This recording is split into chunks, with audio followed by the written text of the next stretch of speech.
And many people go through life never getting in touch with their greatness because of the lack of motivation to push themselves, or because they have not found something that they believe to be worthwhile to challenge them.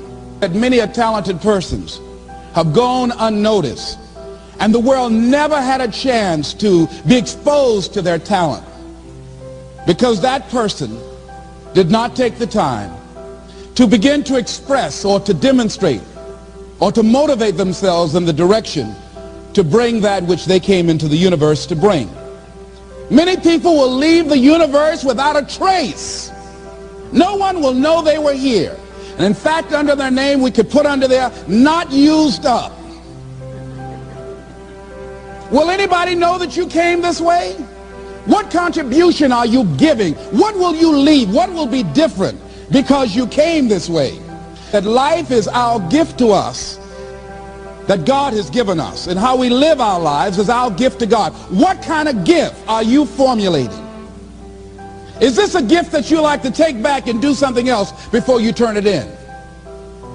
Think about that. What can we do? What are some of the keys that we can begin to use to motivate ourselves when our batteries run low? Because I don't care who you are, I don't care what you do, at some time you are going to get tired. At some time you're going to get in a rut. Seem like nothing you do works out right. And sometimes it just seems like you just don't have the wherewithal or the will to do anything. That sometimes you act like you're punch drunk. You're just wading through life, just doing time day in and day out, looking at non-discriminatory television, anything that's on, just looking. And depressed, feeling powerless, feeling useless, and bored. What do you do? How do you get yourself out of a rut? How do you, when you know you can do more than what you've been doing and you're not doing it and you're discontent with where you are, you get angry at yourself. How do you get out of that rut? How do you motivate yourself? One of the things that we must do is that we must be involved in working on achieving self-mastery. You must work on yourself continuously.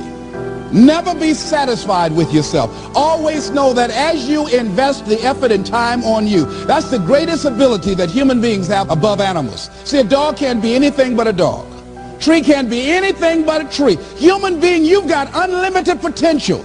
You can put effort on you, and by concentrating on you and developing you, you can transform your life wherever you are right now. So you want to work on yourself. You want to read books that inspire you and motivate you. You want to listen to tapes over and over and over again. And I suggest that you listen to tapes when you first get up in the morning. You want to control the spirit of your day. When you first wake up in the morning, your mind is operating at 10.5 wave cycles per second. That's when the subconscious mind is most impressionable. Whatever you hear in the first 20 minutes when you wake up, that will affect the spirit of your day. When you listen to tapes, listen with relaxed belief, believing that this can happen for you. And by listening to them, listen to them over and over and over again, and you will get a breakthrough. You can listen to the same tape for months, and all of a sudden you hear something you never heard before. It have a special meaning for you. Or read the same book over again, and you find some special insight. You said, I can't believe I didn't see that the first time. So you want to be involved in developing yourself. Most people won't do that. Most people won't take that kind of effort and invest that kind of energy in themselves, because they will fall prey to that conversation within. Oh, don't do that. You don't have time. You're too busy. You're too caught up in the rat race. Most people won't do that. Well, they won't take time to go to lectures. They won't take time to go to seminars. They won't take time to go to classes to improve themselves. And as you continue to work on yourself, you will begin to expand your vision of yourself. You begin to work towards self-mastery. And you will begin to see it reflect itself in all the dimensions of your life, your mental life, your physical life, your social life, in your relationships, your monetary life. So concentrate on developing yourself. Because if you don't, I guarantee you that you will make a settlement. And most people have.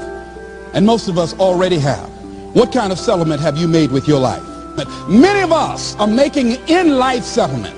We're settling for less than what we actually deserve.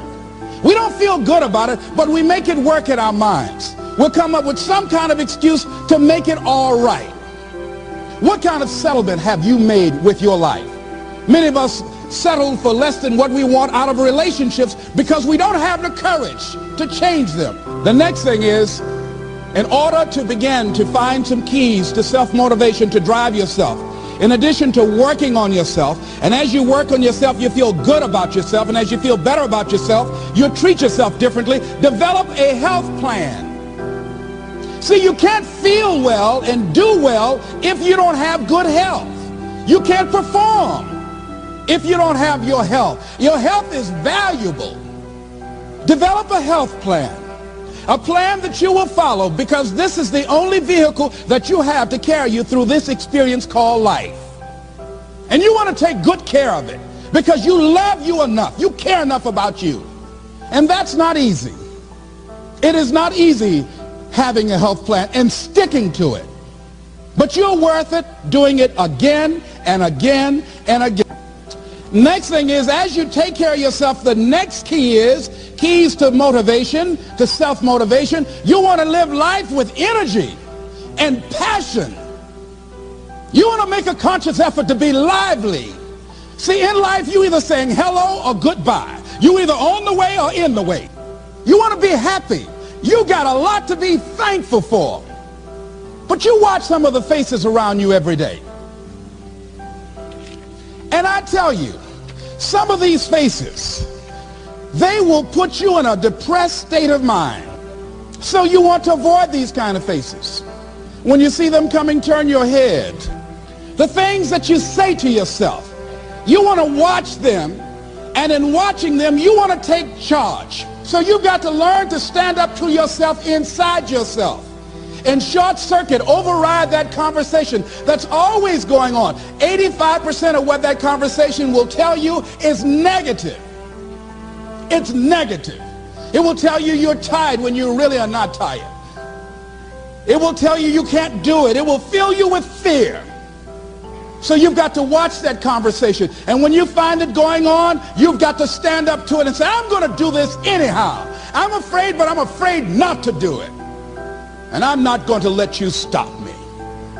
The biggest challenge that you will have in life is you. There's an old African proverb that says, if there's no enemy within, the enemy outside can do us no harm. The next thing that is a key to self-motivation is that you've got to ask yourself, what do I want out of life? What do you want out of life? What do you want out of a job? What do you want out of a career? What do you want out of a relationship? What do you want? What gives you your life? How will you know when you got it? What will make you happy? You need to know. You need to start asking yourself some questions. What do I really, really, truly want? You need to be exact about that. Don't be vague. Oh, I just want to be happy. That's too vague. What will make you happy? How will you know when you got it? Zero in on it. Be exact. Be specific. And as you do that, that will stimulate that superconscious mind, or the reticular activating system of your mind, that will begin to find those things, to identify with it. And once you begin to determine that which you want, take the time to write it down. Don't just think about it. Write it down. That is a subjective process that engages the subconscious mind. Write it down. Once you write it down, read it 3 times a day, morning, noon, and night. Why is that important? Because what it will do, it will cause you to focus. It will cause you to concentrate. When that other conversation is going on telling you what you cannot do, telling you all of the impossibilities and all of the obstacles, your concentrating will begin to create a larger vision within yourself, and you start looking for and seeing some new opportunities. You start creating some openings for yourself. As you begin to read that every day, day in and day out, that will make you focus. That will discipline your thinking. And you'll get all kind of creative ideas. As I talk to you right now, being involved in this immersion process, you're going to create some openings for yourself. You're going to get some ideas. You're going to feel your adrenaline flowing, and you're going to think about something, some idea you had. You say, I want to go back and I'm going to look at that again from a different vantage point, not from the level of the problem or the obstacles that I encountered, but from a higher vantage point. Because what you will begin to see and to know as I talk to the higher consciousness within you, that you are powerful, that you are a miracle worker. And that inner conversation has conditioned you to believe that you are not. And as you begin to discover the truth of who you are, whatever challenge that you're facing in life, and if you're living, you're facing some challenge, you'll begin to know that you're powerful and that you're a miracle maker.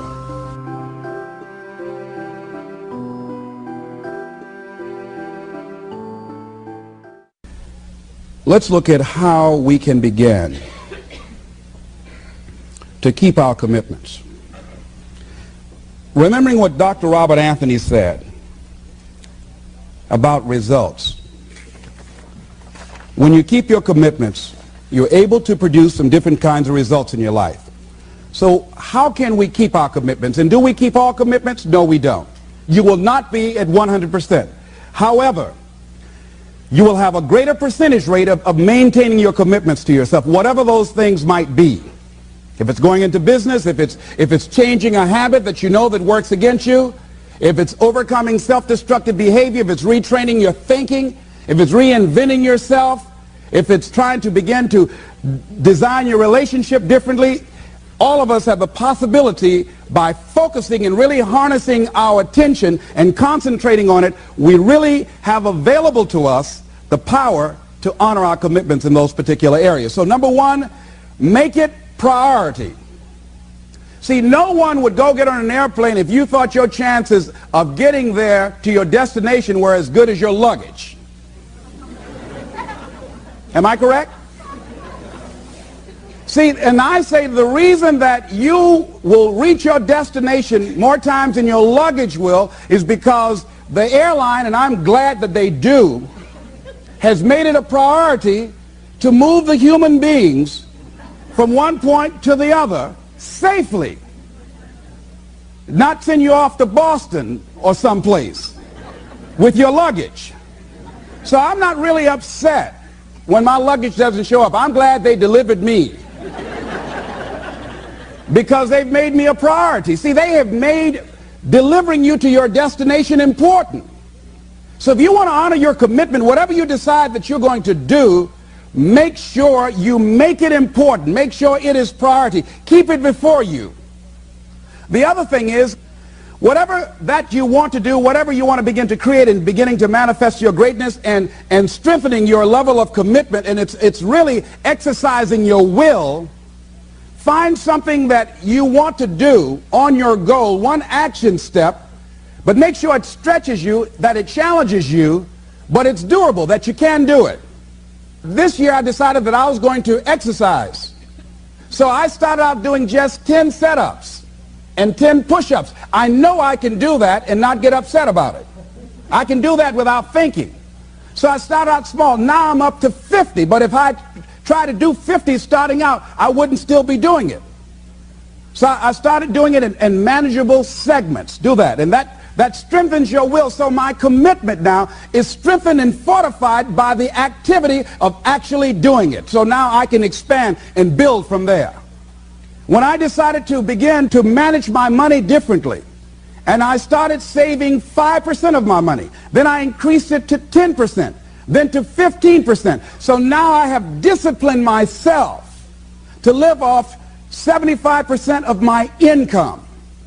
I took discipline to do that, but I started watching how I was spending my money. I started keeping a log and following myself. So you want to begin to find something that is manageable, that you know that you can do. The next thing, in beginning to keep your commitments to yourself, have some friends that will hold you accountable, that won't let you off the hook, that won't tolerate anything less than the best from you. People that will support you in this new way of being, in this new state of consciousness. The other thing is that important is have a contingency plan. See, many times when you make a commitment to do something, there are some other variables that will happen that you can't control or you perhaps did not think about. So you want to have some other plans going on. You want to become creative. See, most people don't keep their commitments because when something goes wrong, they just stop. They don't have a contingency plan. So they don't know what to do next. Start being creative. If you challenge yourself, many times we say, I don't know what to do. And I always ask myself, but if you did know what to do, Les, what will it be? That activates another part of my mind. I start thinking about the possibilities and just experimenting. But many of us just stop dead in our tracks. I don't know what to do. You do know what to do. You've got genius in you. Challenge yourself. Push yourself. Make yourself come up with something. Use your imagination. And what you will find is that you know more than you realize that you know. That you're more creative and more resourceful than you realize that you are. And as you do that, the more you do it, the easier it will become. At first, it's going to be a struggle. And after you get into a certain level of consciousness, you will ask yourself, how is it that I didn't see this before? At the level that I'm managing my business now, they say consciousness is what we are. I literally look at myself and say, how is it that I didn't do this before? Why is it that I couldn't see this before? And the reason that I didn't see it before, because I didn't challenge myself. I didn't put myself out here. See, the reason that most of us go through life never discovering our true greatness, literally walking, breathing corpses, the uncommitted life isn't worth living. Why? Because it doesn't produce anything. See, you only make things happen. Your life only counts. You only make a difference when you are committed. When you make a commitment with your life. That's the people that make a commitment with their lives. The people that make a commitment to their customers. The people that make a commitment to their families, to their relationships, are the people that make the greatest impact in life. What is commitment? Commitment is the salesman who says, look here, I'm going to make $1,000 today and I'm not going home. You can turn the lights out. The janitors could be here running the vacuum cleaner. I'm not leaving here till I do it. I used to be a door-to-door salesman. I had X number of TVs. I had a minimum amount that I knew I had to sell every day in order to provide for my mother, who was ill at the time, who had lost her job at the M&M cafeteria because of arthritis. And I said, I'm going to go door to door, and sometimes I would not come home until 1 o'clock at night, knocking on people's door, people closing. What do you want? Would you like to buy a nice working month's television set, no money down? No! What about an Emerson TV? No! Thank you very much. Do you know anybody else that would be interested? No! Thank you very kindly. Knock on another. Hello? Would you like to buy a nice working television set, no money down? No, get away from our door. Thank you very kindly. Do you know anybody else would be? Yeah, my cousin, he lives 2 doors down. Thank you very kindly. I tell him you sent me. When I heard your cousin told me that you wanted to buy a television set, told me to come here and talk to you, we got a special discount for you. Yes, come in, I'm interested. I would just keep right on. I would not go home until I did it.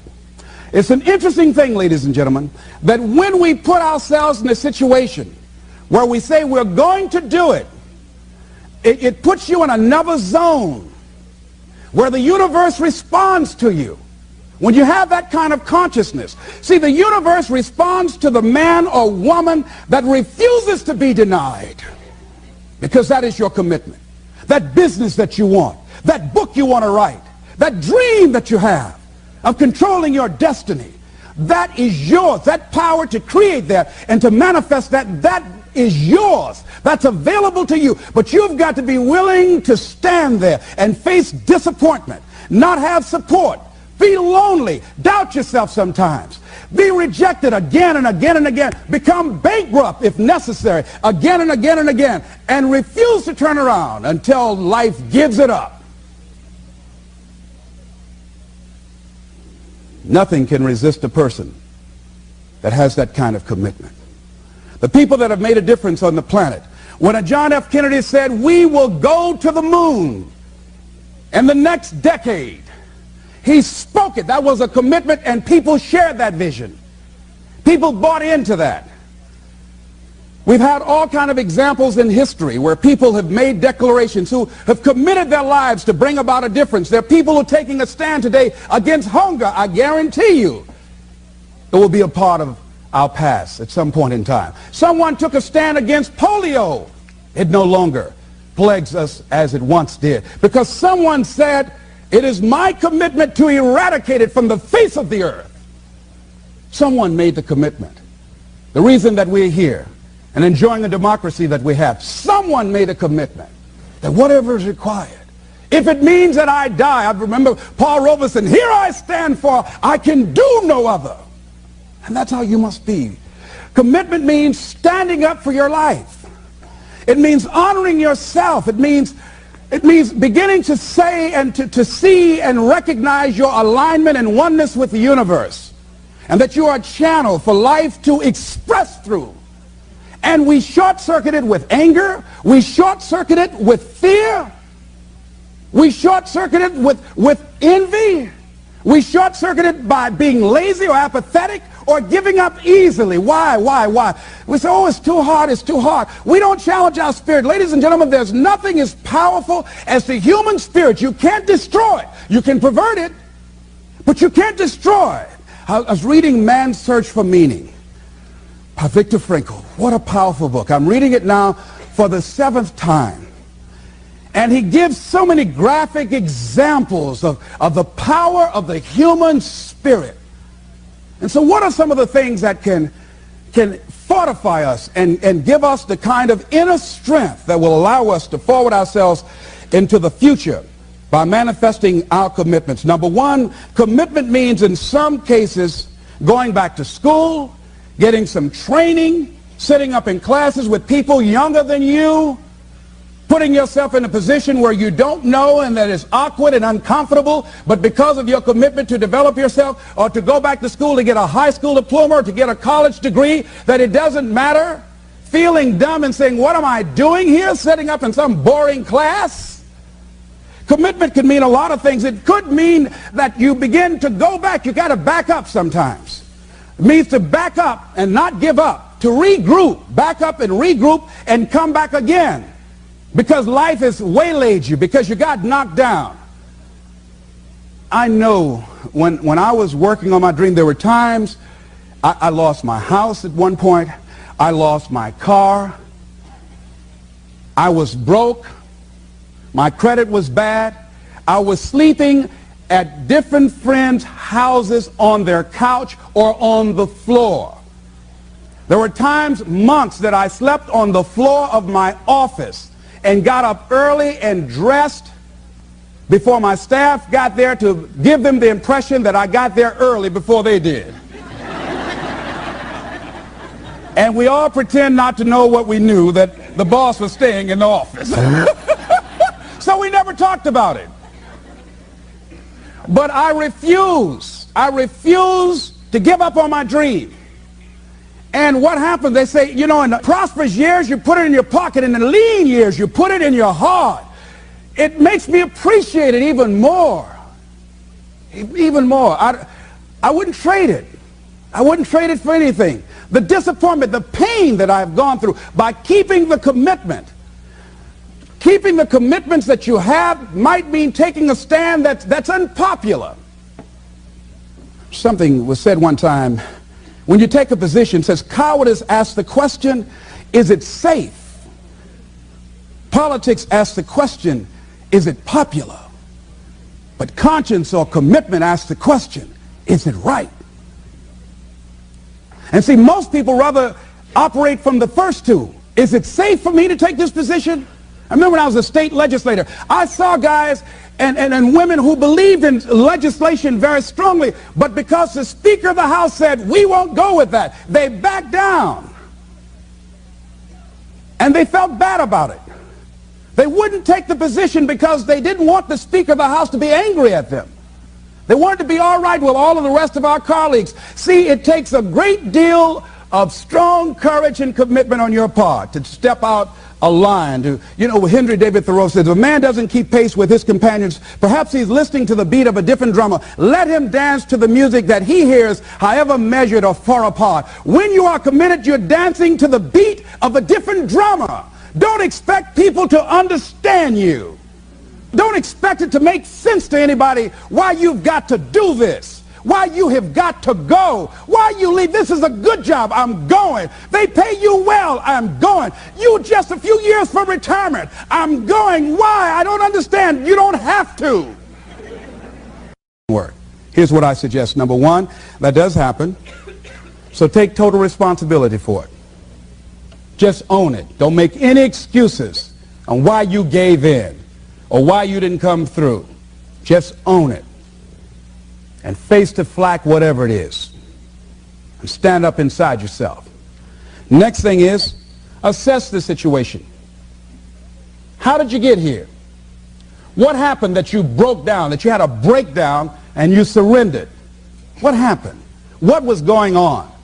See, when I used to go on a diet, and I no longer do that, I've made a commitment to a healthy lifestyle. I used to eat up until 12 midnight on Sunday. Anything that wasn't moving. And on Monday, I would get up and eat a fruit, get a light fruit breakfast, and for lunchtime, I would fix some broiled chicken and meticulously peel the skin off and eat the chicken, and then eat the skin.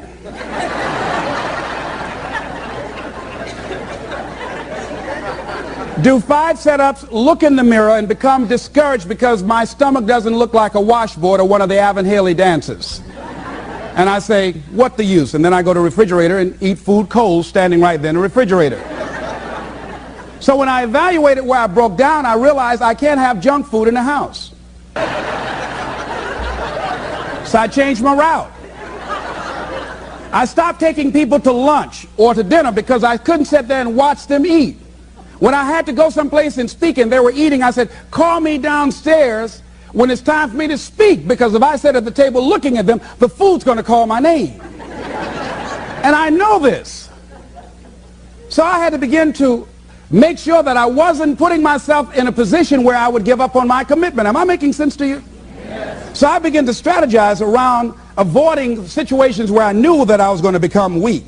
Another thing I do when I don't keep my commitment, I either deny myself something or I do a trade-off.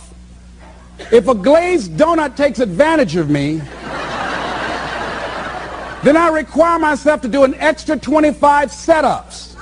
Or I walk for an extra 15 or 20 minutes because I got a hammerlock on my head and say, come on over here. So you might have to deny yourself something or do a trade-off. Do something that will offset it. The other thing is, start again. So what? You fell flat on your face. So what? Start again. Learn from the experience and start again. Don't count yourself out. Don't sentence yourself to a lifetime of being miserable, a lifetime of being broke, a lifetime of being unhealthy, a lifetime of being in a relationship that is no longer fulfilling to you.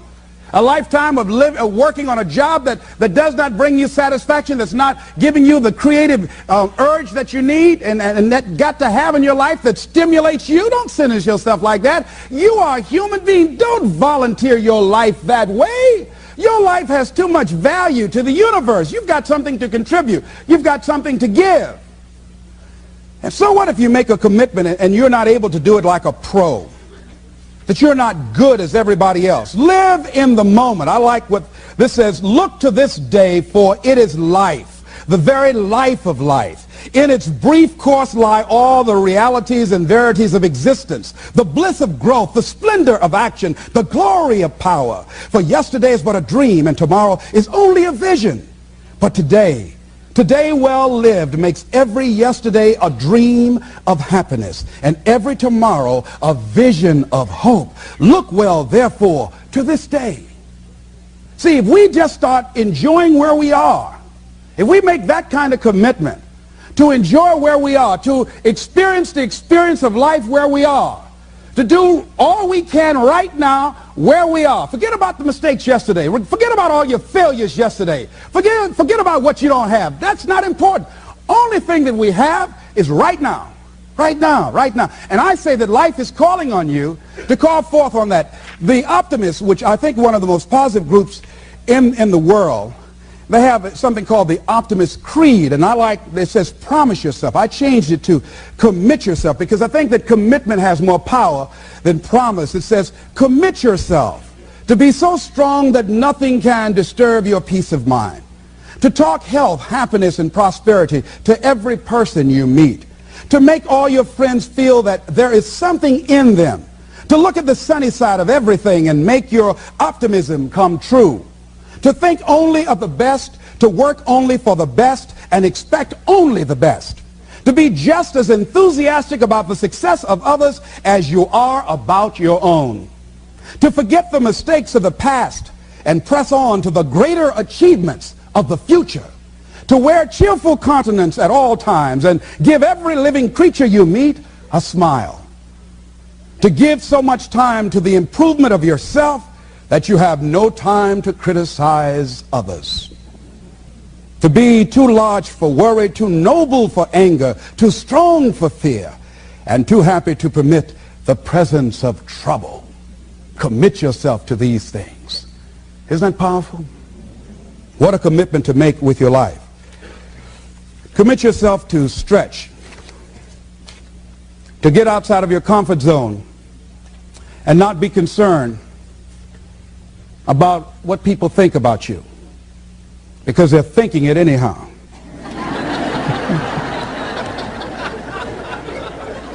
Don't worry about what they will say. They're already saying it. So what do you care? Decide that your life has so much meaning to the planet. Decide that you have something to give. That's why you're here. See, you didn't just show up. You brought something here. You're on a journey. You have a destination, mission to achieve, to do, to implement, to perform, to experience. Decide to commit yourself to be an adventurer in life. Look out on life around you. Look within yourself and say, where is it in my life that I need to make a commitment right now? Where is it? That it might be for your health. It might be to be a happier person. It might be to make a difference in your community. It might be that. Where is it? I say that commitment shows up, and the man or woman who has some idea, some dream that they've been nurturing within themselves, and no one believed it, no one saw it for them, that they weren't masters at it, they weren't experts at it, no one would build a statue and ever call their name and recognize them. They never made it to the front page of the newspaper, but they had something that was theirs, something that was their baby, something that they loved and they believed in, and they just did what they could with what God gave them with their dream. Commitment shows up, and people that are willing to give themselves a chance, who look at their lives, look within themselves and say, I know that this just cannot be it for my life. I know that there's something I'm supposed to do. I don't know right now. Or maybe you do know. Maybe you do know and you've talked yourself out of it. And I understand that. Because I'm late. No. Everything happens as it should. I got the courage to step out, to become committed. I was seriously not serious before. And I decided, it took me some time to build up the courage to become committed because it frightened me. So I understand wrestling with it. I wish I could tell you I've been doing this for 20 years. I haven't. I'm just glad that I decided to become committed before I left here. And wherever you are, decide that you're going to commit your life now and let it show up in your contribution. Let it show up in what you have to share. And whatever commitment that you make, honor your commitment as yourself. Honor your word as yourself. Whatever you put out there, do it with what you've got. I want to thank you very much for your consciousness. This is Mrs. Mamie Brown's baby boy, Leslie Calvin Brown, saying it's been a plumb pleasing pleasure as well as a privilege. Thank you all. Yeah?